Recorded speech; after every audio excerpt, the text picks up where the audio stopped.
I want to motivate you to keep learning, so I'm going to show you how easy it is to launch our application that we just created. Okay, at the top we have the Run button. Note that when you have the mouse over the button, you can see the description of it. Okay, click on Run. Under the studio is going to generate the executable file. And now we have this window here, and it's asking choose a running device or launch an emulator. I have on my hand my mobile. I'm going to plug the USB cable. So as you can see, the mobile appears here when I connect the mobile. So I could launch my application directly on the phone. If your mobile doesn't appear here when it's connected, it could be two reasons. The first reason is that your mobile is not in a debug mode, so you have to make it debuggable. Go to Settings, More, Developer Option, and USB Debugging. The second reason, because it's not in the screen, is because your mobile is not recognized by your PC, so you need to install the driver for your mobile.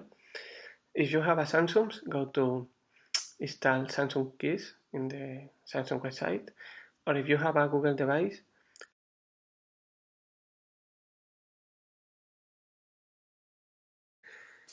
okay.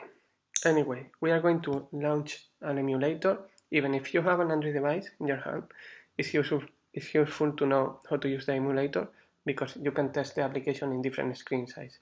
You need to test your application in a 7-inch tablet or a 10-inch tablet. So okay, let's create an emulator.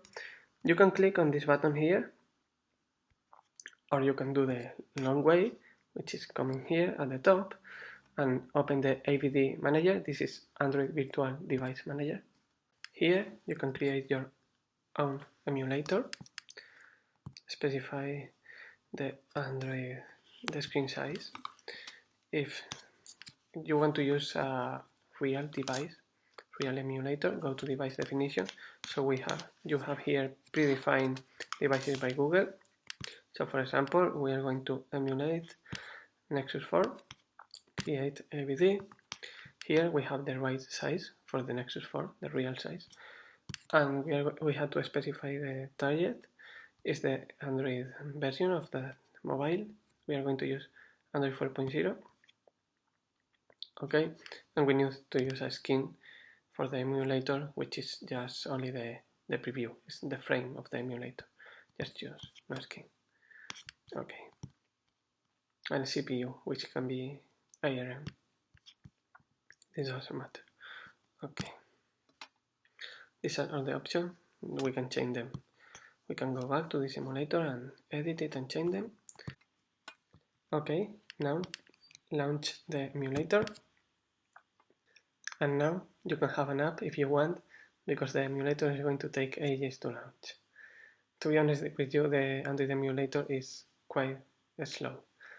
That's why I use Genymotion, which is a third-party emulator, and it has an Android Studio integration plugin, which make it very easy to use from Android Studio.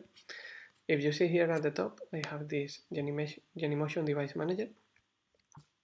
So if you want, this is optional, but in the last video of this section, we have a lesson about Genymotion.